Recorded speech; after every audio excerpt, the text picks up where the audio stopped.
हाय दोस्तों, good evening. I hope आप लोग स्वस्थ होंगे, मस्त होंगे। तो चलते हैं टॉपिक की ओर। आज का टॉपिक है वनस्पति भोज्य पदार्थ, खाद्यान्न एवं दालें। तो आज का जो टॉपिक है, आज अनाज है, चावल है, गेहूं है, इन तीनों से टॉपिक से क्वेश्चन है। और इसके बाद जो सेकंड पार्ट लाएंगे, इसी चैप्टर से 2 पार्ट में क्वेश्चन बनेंगे।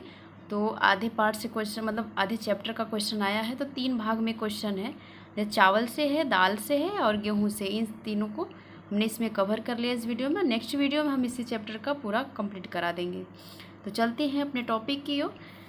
तो आज का पहला क्वेश्चन है, भोज्य पदार्थों का वर्गीकरण कितने भागों में किया जाता है? भोज्य पदार्थों का वर्गीकरण कितने भागों में किया जाता है? किया गया है। तो 2 भागों में किया गया है। कौन कौन सा है? वनस्पति भोज्य पदार्थ और दूसरा है वाणिज्य भोज्य पदार्थ। तो वनस्पति भोज्य पदार्थ के अंतर्गत क्या क्या आते हैं? तो अनाज है, दालें हैं, फलियां हैं, सब्जियां हैं, फल है, सूखे मेवे है, शक्कर है, गुड़ है, आदि सभी क्या है? वनस्पति भोज्य पदार्थ के अंतर्गत आते हैं। और जो प्राणिज भोज्य पदार्थ है, इसके अंतर्गत दूध है, मांस है, मछली है, अंडा आदि, ये सभी क्या है? प्राणिज भोज्य पदार्थ के अंतर्गत आते हैं। नेक्स्ट क्वेश्चन है कि पंजाब में उगाए जाने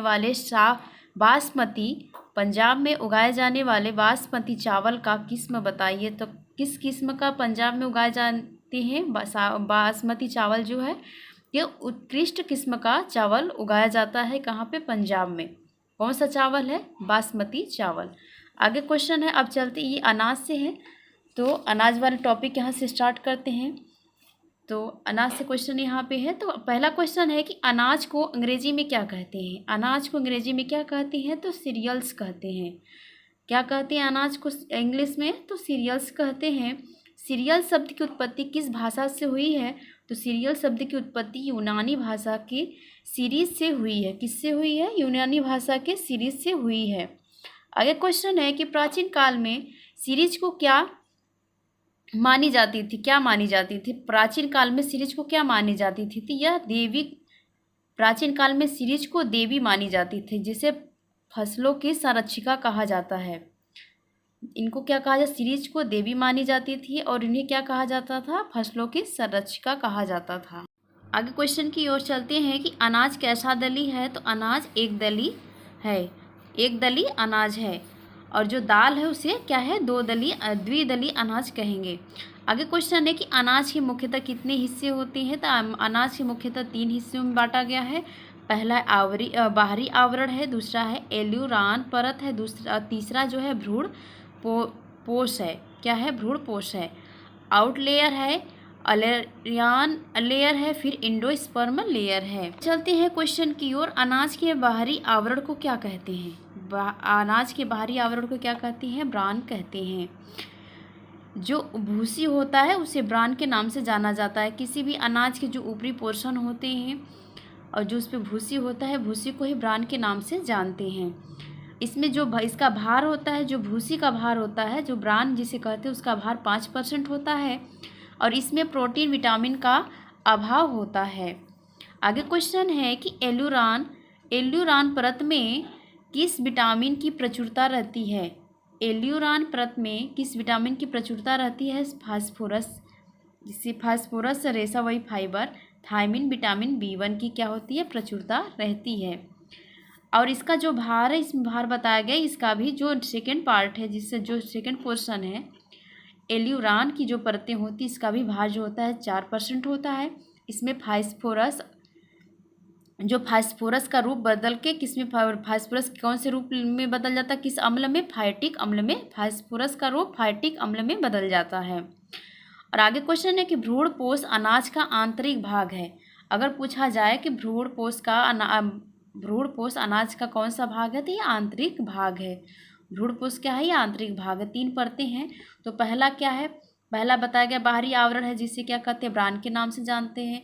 और जो आपका दूसरा है एल्यूरान परत के नाम से जानते हैं। और तीसरा जो है भ्रूणपोष के नाम से जानते हैं, जिसे कहते हैं एंडोस्पर्म कहते हैं। ये क्या है? आंतरिक भाग। इसका जो भार होता है, ये सबसे ज़्यादा होता है, 52% होता है। इसमें क्या होता है? कार्बोज की प्रधानता होती है। आगे क्वेश्चन की ओर चलते हैं कि भ्रूण अनाज के दालों भ्रूण अनाज के दानों में भ्रूणपोष से क्या जुड़ा होता है? अनाज क्या भ्रूण अनाज के दानों में और भ्रूणपोष होता है, इन दोनों के बीच में क्या जुड़ा होता है? तो स्क्लेटम जुड़ा होता है। 1 ग्राम कार्बोज में कितना किलो कैलोरी ऊर्जा मिलता है? तो 4 किलो कैलोरी ऊर्जा मिलता है। अनाजों में जो है ये क्या है, 1 ग्राम की बात कही गई है, कार्बोज की मात्रा बताया गया है। और इसमें अनाजों में जो कार्बोज का मात्रा, जैसे कि प्रतिदिन जो अनाजों में कार्बोज का मात्रा होता है तो कितना होना चाहिए? 60 से 80% होना चाहिए। और इसमें जो प्रोटीन की मात्रा बताई गई तो इसमें 11% बताया गया है कि क्या है कि अनाजों में प्रोटीन का मात्रा 11% होना चाहिए और अनाजों में जो कार्बोज की मात्रा कितना होना चाहिए? 60 से 80% होना चाहिए। आगे चलते हैं। आगे जो टॉपिक है गेहूं है, इसके पहले हमने क्या कवर कराया है? अनाज। अब इसके बाद हम कवर कराएंगे गेहूं वाले पोर्शन को।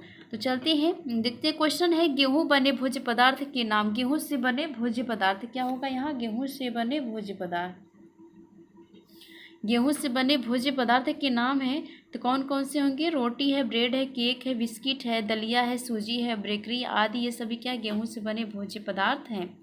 गेहूं के प्रकार बताइए। गेहूं के प्रकार कौन कौन से हैं? तो जो विश्व भर में उत्पादित गेहूं होते हैं उनके 3 प्रकार होते हैं। जो विश्व भर में जो उत्पादित गेहूं होते हैं 3 प्रकार होते हैं। जो सामान्य गेहूं के नाम से जाना जाता है, मैक्रोनी गेहूं के नाम से, और क्लब गेहूं के नाम से जाना जाता है। और यहाँ पे भारत की बात कही गई है। भारत में उत्पादित गेहूं के जो प्रकार हैं कौन कौन से हैं? तो क्या है? पीसी है, सरबती है, क्या है 377 है, 141 है, सोनालिका है, सोना कल्याण है, मालवी है, मैक्सिकन है, चंदोसी है आदि, ये सभी भारत में उत्पादित गेहूं के जो है प्रकार। इतने प्रकार के गेहूं भारत में उत्पादन किया जाता है।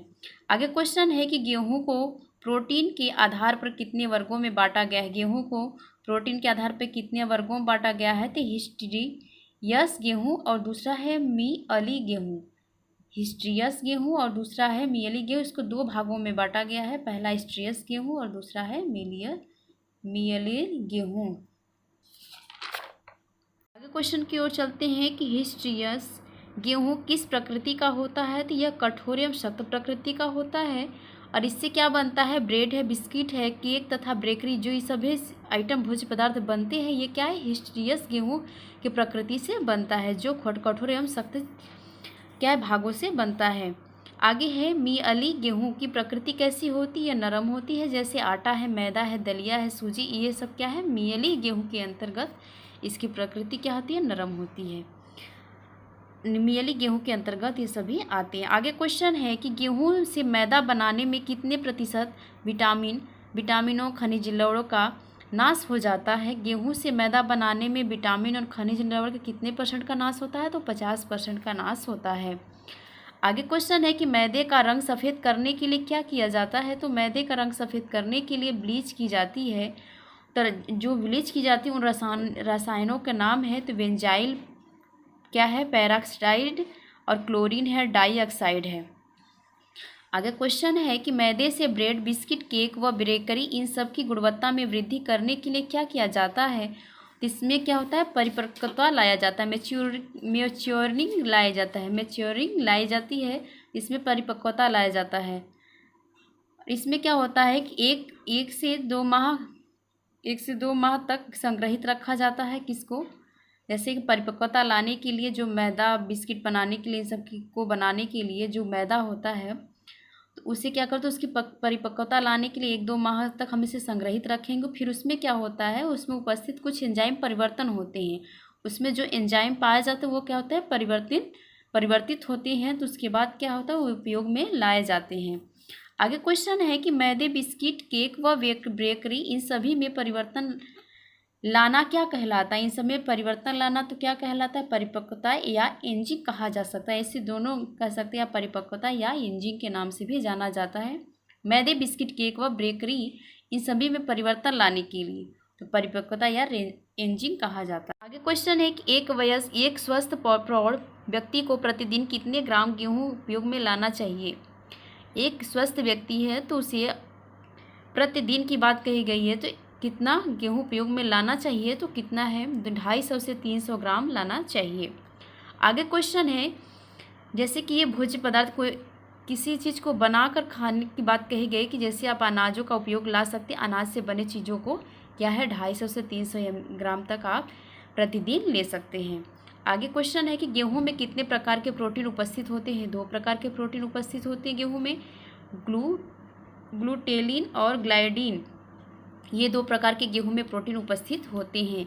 ग्लूटेलिन तथा ग्लाइडिन इन दोनों ही प्रोटीनों की सम्मिलित रूप देना क्या कहलाता है? तो ग्लूटीन कहलाता है। इन दोनों का जो रूप है, इन लोग का क्या है, इन दोनों प्रोटीनों को सम्मिलित कर दिया गया है तो क्या कहलाने लगा है? ग्लूटीन कहलाने लगा है। आगे क्वेश्चन है कि प्रोटीन की गुणवत्ता। अब यहाँ पे प्रोटीन की गुणवत्ता की बात कही गई है, किसमें? यह बात कही गई है गेहूं की बात है। तो गेहूं में जो प्रोटीन की गुणवत्ता कितनी होनी चाहिए? उच्च गुणवत्ता के जो प्रोटीन है इसमें गेहूं में कितना होता है? 10 से 14% होता है। जो निम्न कोटि का होता है ये 8 से 9% होता है। और जो सूजी में प्रोटीन की गुणवत्ता की बात कही गई है तो 4% होता है, और मैदे में 10% होता है। और इसमें जो वसा होता है, वसा कितना मात्रा होता है? 100 ग्राम में आपको वसा 1.5 ग्राम मिलेगा। आगे क्वेश्चन की ओर चलते हैं कि गेहूं में कौन से अमीनो अम्ल अनुपस्थित होते हैं? इसमें अनुपस्थित की बात कही गई है। गेहूं में कौन से अमीनो अम्ल अनुपस्थित होते हैं? तो लाइसिन और थियोनीन क्या होते हैं? अनुपस्थित होते हैं। आगे क्वेश्चन की ओर चलते हैं कि प्रतिदिन भोजन में दाल तथा अनाज का कितना अनुपात होना चाहिए? आप जो भी प्रतिदिन भोजन ले रहे हैं तो इसका अनुपात देखा जा रहा है कि आप दाल का और अनाज का कितना अनुपात ले रहे हैं। तो 1:2 अनुपात होना चाहिए। आगे क्वेश्चन है कि गेहूं में कौन सा अम्ल पर्याप्त मात्रा में पाया जाता है? तो गेहूं में थायमिन और निकोटीनिक अम्ल क्या है? दोनों पर्याप्त मात्रा में पाए जाते हैं। चलते हैं यहाँ पे अब चावल वाला टॉपिक देख लेते हैं। तो इससे रिलेटेड क्वेश्चन है, चावल कैसी फसल मानी जाती है? तो विश्व की फसल मानी जाती है। चावल जो फसल है ये विश्व की, ये विश्व में चावल की फसल क्या है पाई जाती है। आगे क्वेश्चन है कि विश्व में लगभग चावल का उपभोग जो किया जाता है तो उनकी संख्या कितनी है? चावल में लगभग जो उपयोग किया जाता है उनकी संख्या कितनी है? तो 50% की संख्या विश्व में क्या करता है? चावल का उपभोग करता है। आगे क्वेश्चन है कि भारत में धान से चावल कितने प्रकार के तैयार किए जाते हैं? भारत में धान से चावल कितने प्रकार से तैयार किए जाते हैं? तो 2 प्रकार से तैयार किए जाते हैं। एक होता है अरवा चावल, दूसरा होता है उषना चावल। 2 प्रकार से, एक अरवा चावल, दूसरा जो उषना चावल है। इसमें क्या होता है? अरवा चावल में ओखली या मशीनों द्वारा कुटवाया जाता है, जो कूट कर तैयार किया जाता है वो अरवा चावल के अंतर्गत आते हैं।